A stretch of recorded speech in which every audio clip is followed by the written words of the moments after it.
Welcome back. Now to our next conversation. We see the World Bank has described the level and quality of infrastructure in Nigeria as low, despite borrowings to finance infrastructure in the country. In its Nigeria Public Finance Review report, the World Bank said that that Nigeria's physical infrastructure gap would likely reach $3 trillion in the next 30 years. Let's talk to Bidemi Agwona, Executive Council Member, International Tunneling and Underground Space Association. Join us right here in the studio. Great to have you. Thank you for having me here. So quite a big number there, filling that infrastructure gap, about $3 trillion. That's a huge sum. And, looking at where we are now with our debt level, obviously we know the relationship between getting all this infrastructure right and having funds to do that. But now our debt level last quarter's about 46 trillion, massive. The next government is going to have to deal with that, and they still have to get infrastructure sorted. What do you think is the easy way to get this done, even though it seems like there's no easy way? Absolutely, you've nailed it there. There's absolutely no easy way when it comes to infrastructure. Infrastructure actually is the core of forms the core of the structure of the country, be it looking at it from an economic, social, and environmental point of view. That is looking at how sustainable the country will be.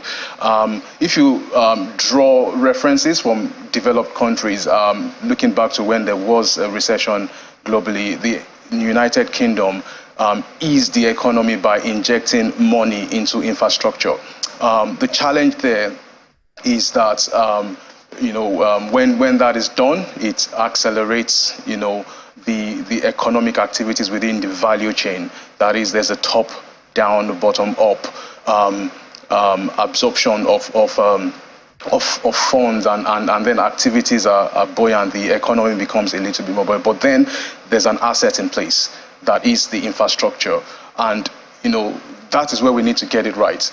The cost of infrastructure will make it easier for us to be able to bridge this massive gap that you're talking about. But answering your question from a global perspective, and even from an African perspective, where we are in a different climate, we've got different challenges, our institutions have different tendencies and to those in developed countries, and so there isn't an easy fix, as you said. We need to invest more in infrastructure to be able to bridge that gap. And looking at where we are now, are there maybe new technologies or old ideas that we can still bring to the fore to help us bridge this gap? Absolutely. From an infrastructural point of view, if we draw a parallel between where we are in terms of the maturity of the infrastructural setup or framework that we have in Africa, in Nigeria, and you look at developed countries, you can easily see there's a massive gap for subterranean infrastructure development, that is tunneling and underground space use.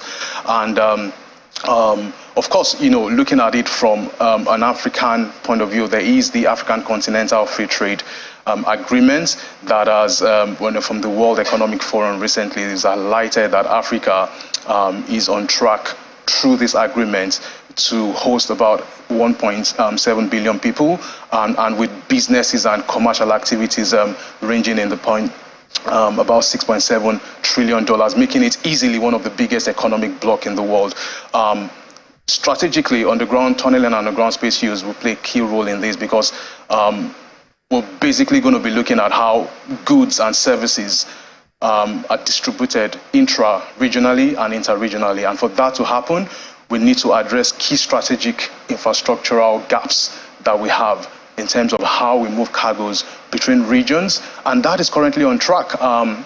The 9 super highways that the agreement or the union have proposed, some of them are ongoing, some of them are in design phases. An example is the Lagos-Dakar super highway, part of that has been proposed to be implementing subterranean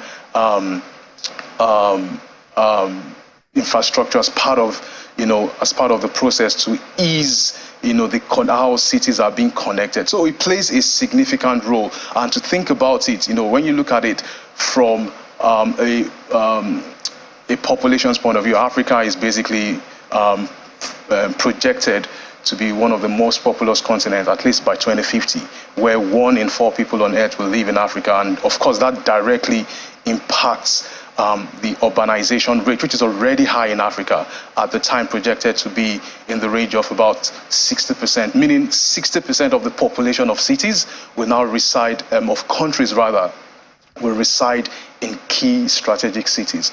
Then your guess is as good as mine in terms of how do you get these people to move around. And obviously, talking about tunneling, Yep. now, I know in these parts, we seem to focus more on the surface, rather than, underground and tunneling. But looking at where we are now, how can we take advantage or even, find ways to make use of tunneling? Because everything right now is on the surface.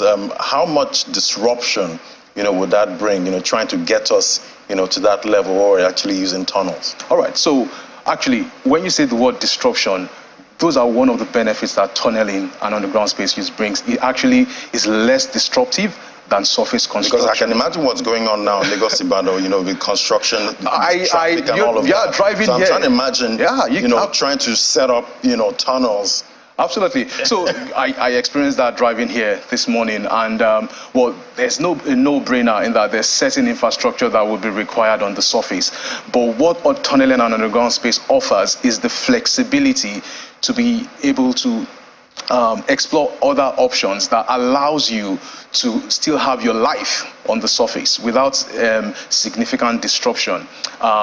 So there's a massive gap, and the gap is not just from a knowledge point of view. There isn't enough references that we can make within the continent and within the region economically. For example, in the International Tunneling and Underground Space Association, which is the global body for tunneling and underground space, and it has a consultative status with the United Nations, forecasted or projected in 2018 that Africa only accounts for less than 2% of the global tunneling and underground space market. Now, if you correlate that to the needs we have on the continent, it's an anomaly. There needs to be a bridge there. So in terms of the rate of urbanization, in terms of the population surge, we need to be thinking differently. We need to be thinking about how we can learn from lessons, from developed countries. And there are actually some developing countries that are also, so the example of China, the example of India, that have they're already on an upward curve in terms of adopting underground space use as part of the urban fabric of their cities. There's a lot of lessons learned here, and it's all about understanding what the long-term requirement is for our cities and our countries. Look at the economic, the social, and the environmental projections through scenario plannings and with different options, and then looking at how we could leverage the implementation of tunneling underground space. What about on the cost level now? How expensive is it? Trying to get this underground and tunneling economy going. How expensive is it? So there's a myth there, and the myth is that underground space use is more expensive. But I beg to differ from that. Not because I have a bias for underground space use, but there's a lot of that data. And this is statistically proven. So from a cost-benefit analysis, you're looking at the cost of that project over the lifespan of the project. So for most of our surface infrastructure, like the bridges that we have, the lifespan you'll be looking at will be about 40 years. At max, you push it to the boundaries, you're looking at 50 years. But most underground infrastructure are designed for a century at the least. Looking at 150 years in some cases. The London Underground is just clocked 150 years. It's still going strong. So the cost of that asset, as 150 years is a long time. So you can if you do the simple calculations, so you basically already gotten the cost back. Definitely a good deal. So it's a more robust solution when you're looking at the future of a city. And now there's actually the thinking in place, which we and I as a person are driving, which is basically a kind of multifunctional approach. So you're thinking about the multifunctionality of an asset. So when you build a bridge, it will only convey vehicles. In some cases, you can actually attach some utilities to it, but there are significant restrictions. But from a subterranean point of view, you can have several multifunctional purposes for your assets, and you can actually engineer a design that can allow you change the function of that asset. Say in the next 20 years, when we don't need it for a rail system again, we can actually change the functionality of it, and it's it doesn't now become a burden to the government at that time. All right, well, we'll keep pushing, that idea, tunneling and underground space users. Thank you so much, Bidemi Agwo, Executive Council Member, International Tunneling and Underground Space Association. Absolute pleasure. Thank you very much.